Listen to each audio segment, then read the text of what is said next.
Hi, everybody. Hi, Roei. Hi, Michal. How are you guys doing? Great. Thank you for asking. How are you?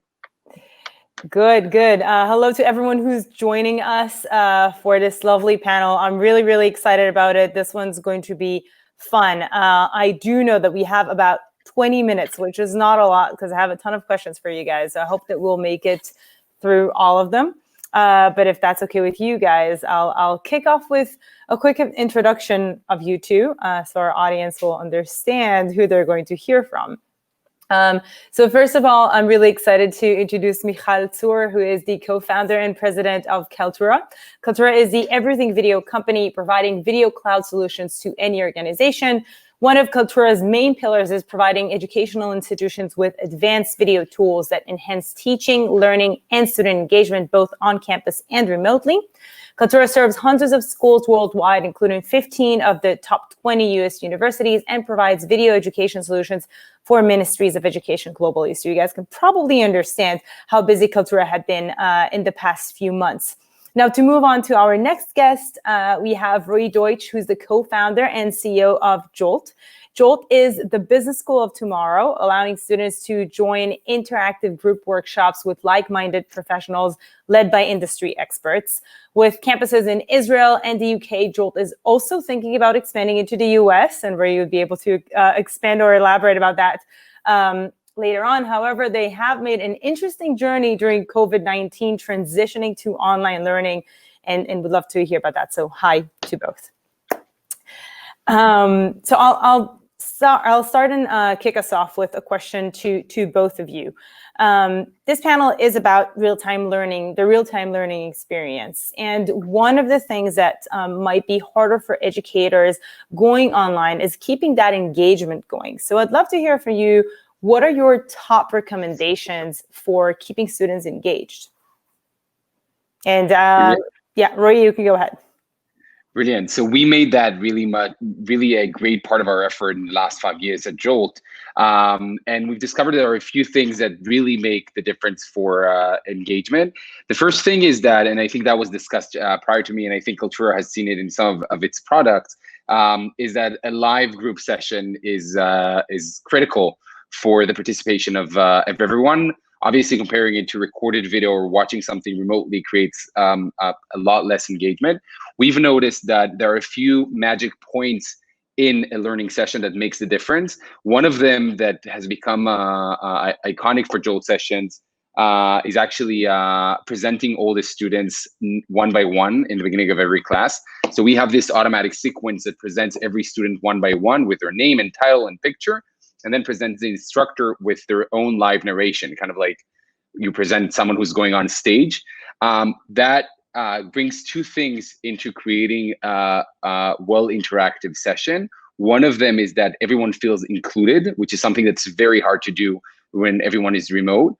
And the second thing is framing the session. So a lot of students in academic institutions today complain that they kind of like join a Zoom session, no one has their camera on, the instructor kind of like just starts talking to the screen and doesn't notice anyone.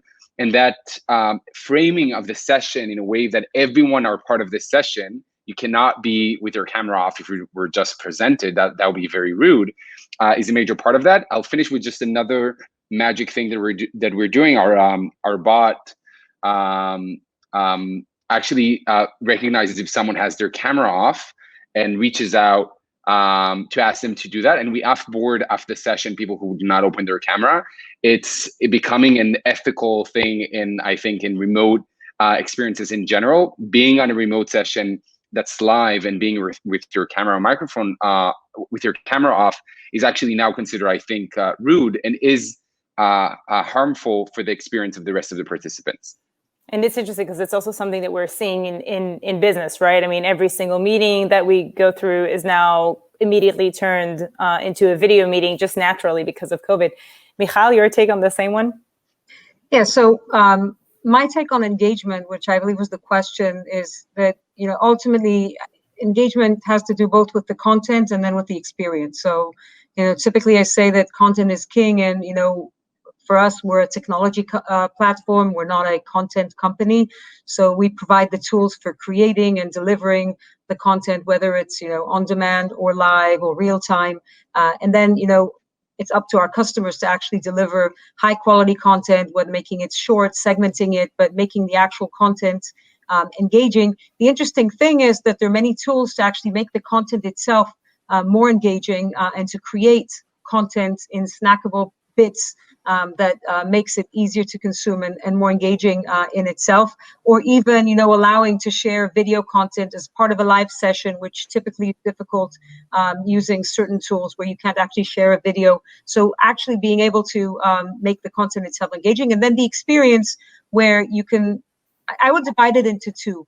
One is, the lean forward experience for the students in terms of the actual engagement and interaction with the content, whether it's, creating, interactive video paths and quizzing and hotspots on the videos so that users actually engage with the content through the experience.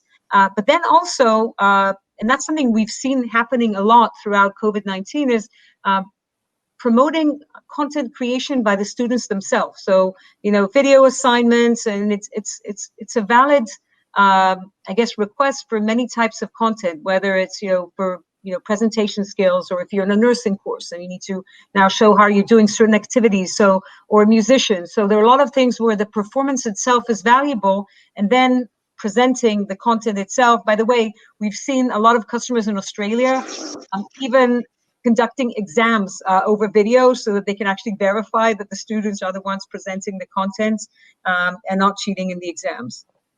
I think that's an even more fun assignment in general to do, a video assignment rather than just to write something. By the way, Michal, I know that you do have some interesting statistics that you guys have discovered following COVID, and I was wondering if you wouldn't mind sharing some statistics with us about some interesting findings from COVID. So I'll share one piece of statistics. I mean, there's a lot of statistics because everybody's seeing, that numbers are going up, and there are many more virtual sessions, much more content recorded. Everybody's, by the way, recording classes now because not everybody can attend at the same time because we're mixing up our personal lives and the classroom and the education and everything. But the one interesting thing that I noticed, captured my attention, I guess above everything else, was the playback speed. So a lot of the content that is shared through our platform gets recorded and watched and viewed on demand. And, there's that Seinfeld chapter where they talk about close talkers. So apparently online they're slow talkers. And a lot of people are now fast forwarding. And I'd say that in education, we've seen it's about 1.7x on average recently, which means people are kind of losing their patience and they want to watch everything much more efficiently. And this is something, by the way, you cannot do in a live session. So if I'm now boring somebody, you cannot fast forward this because you don't know what I'm going to say. But in a on-demand recorded session, you could actually fast forward and watch it more efficiently. It only makes me feel like I need to talk faster. So Roei, I'm going to ask you to answer this question as fast as you can. No, I'm just kidding. You can answer in any pace that you want. On your guys' end, has the content of classes maybe changed since COVID? Because you guys are focusing on business-related content, and the way that we do business has changed as well. Has the content changed in any way, or are there classes that became more popular than others following COVID-19? Yes, of course. So one of our advantages as a business school that's also a startup is our ability to respond fast to changes in the market and to changes in demand. And one of the things we've seen immediately in the start of the crisis is people looking for transformation in their careers. So a lot of industries are crashing down, and people are looking to kind of like run from them. And the second thing that's happening is people are very much looking for, as the way from our perspective, additional sources of revenue. So people who have lost, for our generation, this is probably the first time we're experiencing lack of job security.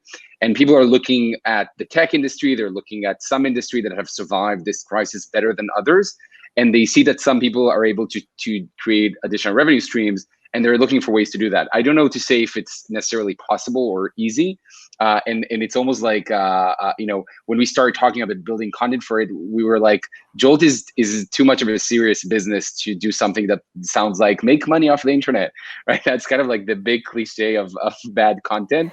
But people are looking for ways to make money off the internet, literally, because of the way we're seeing, industries like e-commerce and different online services, the gig economy, things like how to sell your, freelance skills on Fiverr. We do see an increase in that. That is I'm gonna go ahead and start seeing what I can do myself and look into that content. I'm pretty sure that there are lots of people indeed looking for that, and the way that you guys provide, I guess, provide that content, that the way that you teach varies and it changes. And it brings me to another question to you, Michal. When you're thinking about future of education, is there a difference between education versus learning? Yeah, definitely. So, by the way, a lot of the conversation is kind of mixed up. So, a lot of people are talking about the future of education, when in fact we're talking about the future of learning and vice versa. Because when you think of the role of education, it spans way beyond, the learning and the knowledge and the degrees, and even the research.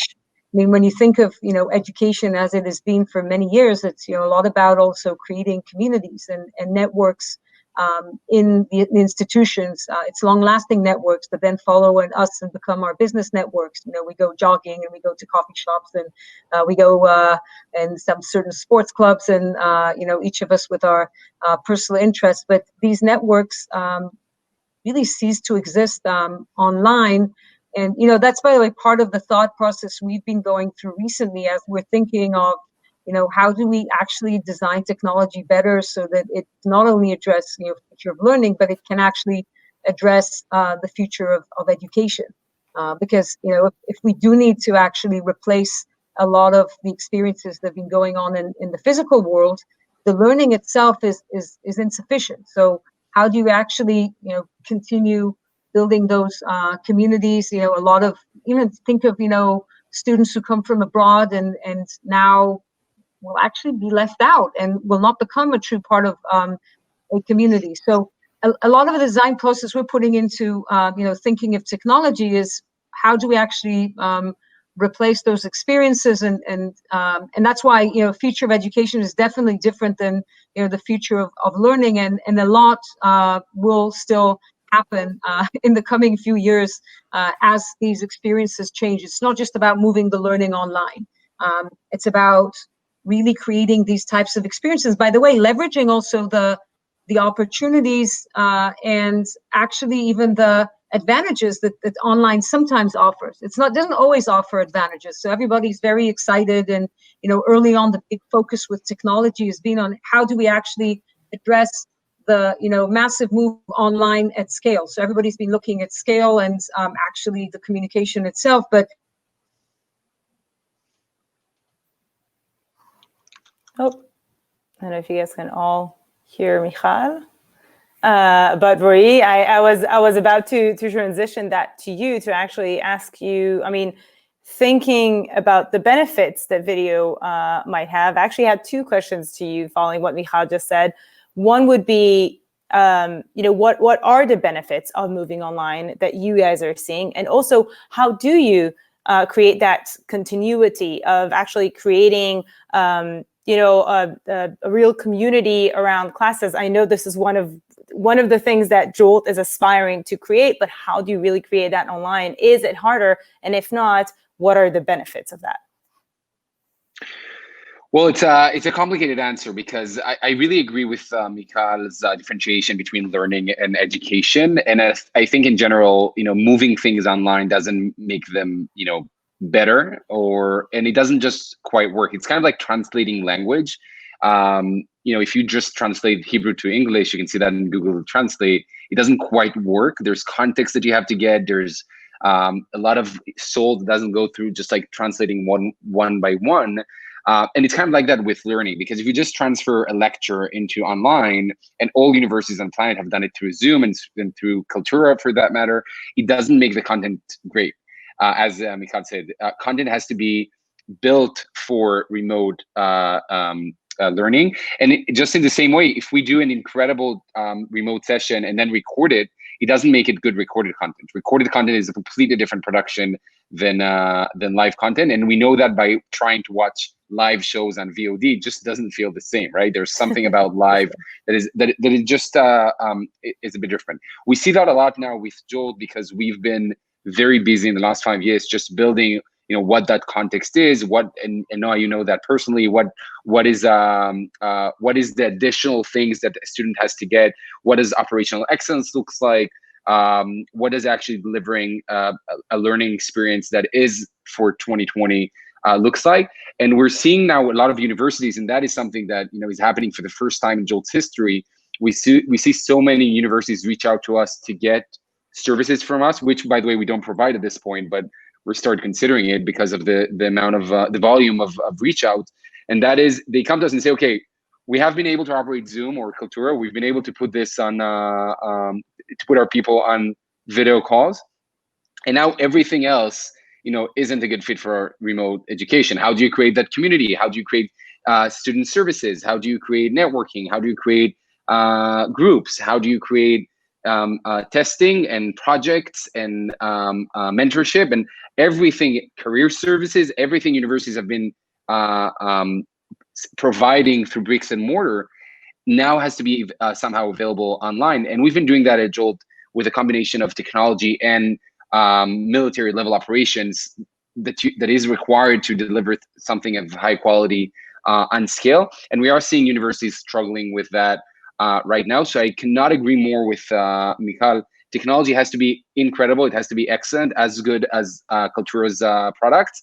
And then there's a gigantic layer on top of that the institution kind of like has to solve itself. If there are any institutions watching, I don't want to be discouraging, but rather encouraging, because this is the biggest opportunity ever for smaller institutions to become really, really big, given that we're seeing the biggest struggle with the biggest institutions. So naturally, when we start getting these reach outs and we start getting on calls, we were excited about all the big names reaching out, and we went on calls. And no, you might know it from Kaltura when you talk to like the big guys, and they tend to be the slowest to move, the most resilient to innovation and change. And then the smaller guys, the medium ones, those are the ones to look out for, because in the United States, I think colleges and postgraduate education institutions that are in the Financial Times ranking, not 1 to 10, but rather 10 to 50, are going to be the ones doing the greatest leap in the next few years, because of the gap in the market that they are now experiencing and are able to jump faster. We're going to see a lot of surprises from these guys in the next few months. And I must agree with you. We are seeing that in Kaltura. Yeah, Michal, go ahead. We do have one more minute left, so. Sure. No, I'll just say that one of the things that to supplement what Roei said is, you can actually overcome the dimension of space, which you cannot in the physical world, really easy. So you can expand really fast, whether with the number of classes, the number of breakouts, sessions, and these are things that you could not do in the physical world, and you can do it very quickly online. You can actually leverage, instructors in an efficient way online. So these are things to consider as institutions are thinking of their, global play as well as local play and expansion. More room for, I don't want to say the little guys, but for the smaller guys. Guys, I'm going to thank you so much. It was a pleasure interviewing two really big guys. So thank you. I hope that our audience also enjoyed this session, and I wish you a great rest of your day or evening, wherever you are. Thank you, guys. Thanks, guys. Thank you. Thanks.